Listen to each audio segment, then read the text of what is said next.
अस्सलाम वालेकुम नाजरीन, मैं हूं अहमद मंसूर और आप देख रहे हैं वीएन पॉइंट। तहरीक इंसाफ में शरपसंदी के लिए मुख्तलिफ शख्सियात मुख्तलिफ मौके पे उभरती रही हैं और अपना जो ऐसा किरदार अदा करती रही हैं जो जिस पे सवालात भी उठते रहे हैं। बाद में कुछ के खिलाफ जब कार्रवाई हुई या वो खुद उन्होंने अपने आप को ये बेहतर समझा कि हम पीछे हट जाएं या जो भी वाकयात हुए, लेकिन इस वक्त जो ये जो कहते हैं ना कि ये जो फ्रंट सीट पे कौन है, जो तहरीके इंसाफ के ऊपर एक छाप लग चुकी है कि ये एक शरपसंद टोला और एक शरपसंद जमात है, इंतशारी ये एक ग्रोह है। तो अब जो नजर आ रहा है देखने में, अब उनको जब सवाल करते हैं तो वो सीखपा होते हैं और तो वो कहते हैं कि जी ऐसे सवाल हमसे क्यों किए जाते हैं, अगर सवाल करेंगे तो हम जवाब नहीं देंगे।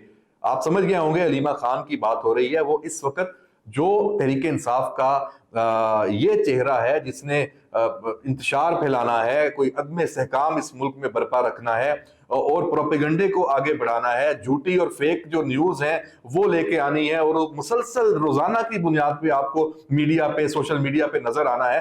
तो आपको सिर्फ हलीमा खान ही सबसे आगे इस वक्त नजर आ रही हैं और उसकी बुनियादी वजह क्या हो सकती है? बुनियादी वजह यह है कि जब अडियाला में वो मुलाकात होती है बानी पीटीआई से, तो वहां से भी डायरेक्शन आती हैं और कुछ और भी फैक्टर्स होंगे, बाहर से भी हिदायत आती होंगी। तो इस हवाले से जो इदारों के पास कोई मालूमात है या काम होना है या जो केसेस इस हवाले से हो सकते हैं, वो भी एक सवालिया निशान है कि ऐसी खुली छूट क्यों मिली हुई है। आप देख लें सहाफियों पे तशद्दुद और उसके बाद कहते हैं जी ये प्लांटेड सवाल करते हैं सहाफी। मैंने तो ये जब ये सारी एपिसोड देखी है तो जब ये मैं रोज उनकी बात सुनता हूँ मीडिया सोशल मीडिया पे वो फरमाती हैं, तो मैं तो सही समझता हूँ कि हलीमा खान प्लांटेड सवालों से ज्यादा उनको तो ये बताना चाहिए कि वो प्लांटेड जवाब क्यों देती हैं। उनका तो हर जवाब प्लांटेड है।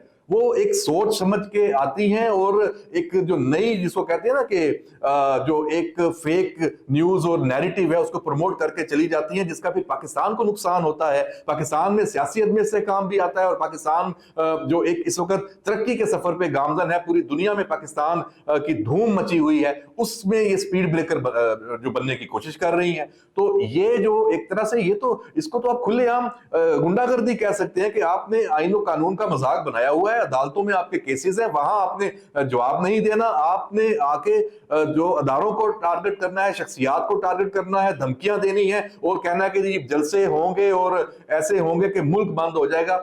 आप फिर उसी जानिब चल पड़े हैं जहां से आपकी जमात इस नहज पे पहुंची है कि आज उसमें इंतशार है अपनी पार्टी में, और आपकी अपनी पार्टी में इस वक्त कोई ऐसी चीज नहीं है कि आप समझें कि वो एक सियासी जमात है। आपके साथ लोग कितने हैं? आप कितनी दफा कॉलें दे चुके हैं कॉल्स के आए लोग अडियाला के बाहर, कितने लोग आते हैं? गिनती के लोग आते हैं। तो ये जो सारी सूरत हाल है ये बड़ी एक तशवीशनाक है। इसमें देखने की बात ये भी है कि जब हलीमा खान साहबा से और बानी पीटीआई से जब ये सवाल किया जाता है कि इसी नैरेटिव के लिए और इस बयानिए के लिए जो एक ट्विटर और एक्स अकाउंट इस्तेमाल हो रहा है इमरान खान साहब का, और तहरीके इंसाफ का जो ऑफिशियल अकाउंट है उस पर भी हम आते हैं कि वहां से भी ये जो चीजें प्रमोट हो रही हैं, ट्वीट्स हो रहे हैं, प्रोपेगेंडा हो रहा है। ये देखिए पाकिस्तान के कवानीन के तहत ये जुर्म है, संगीन जुर्म है, साइबर लॉज यहाँ पे इंप्लीमेंट हो चुके हैं।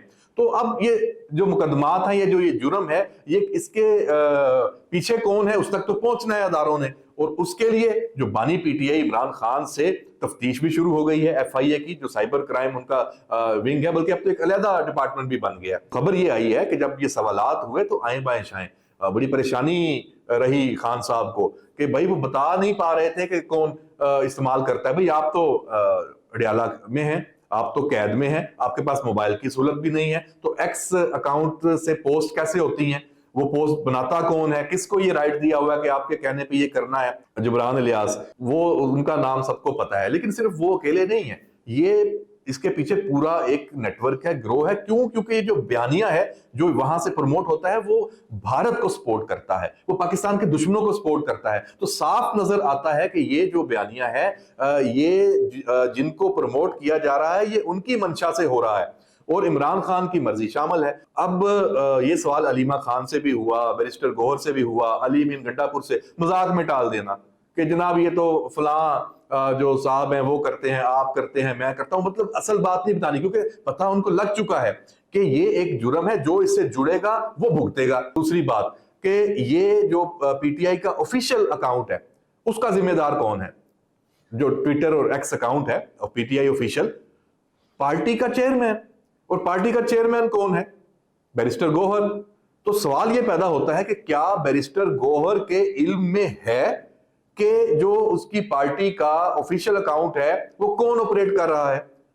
اگر تو اس کے علم میں ہے تو بیرسٹر گوہر خود ذمہ دار بنتا ہے۔ پھر اگر اس ایکس اکاؤنٹ سے کچھ غلط ہو رہا ہے، قانون کے تحت قابل گرفت ہے، تو بیرسٹر گوہر اس میں پھنسے گا۔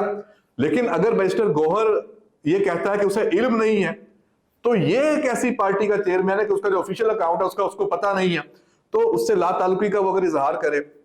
اور جو بیرسٹر گوہر صاحب کی جو پوزیشن ہے وہ تو یہ ہے کہ جو طیب بلوچ والے معاملے میں آپ نے دیکھا ہوگا کہ جو نعیم حیدر پنجوتا ہے، ایف آئی آر درج ہے نا، طیب بلوچ جو صحافی ہے اڈیالہ میں جس پر تشدد کیا گیا، اس کیس میں وہ ملزم ہے، اور بیرسٹر گوہر نے طیب بلوچ سے جفی ڈالی، صلح کی، معافی مانگی۔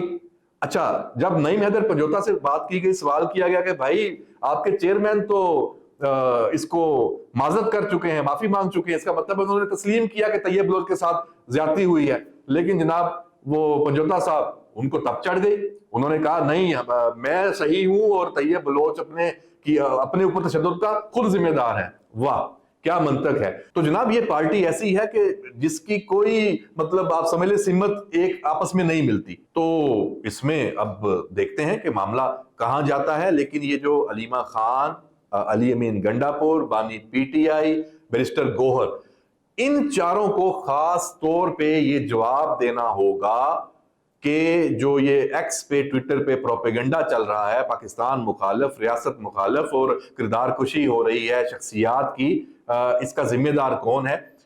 اس پر پکڑ ہونے والی ہے۔ اجازت دیجیے، اللہ حافظ۔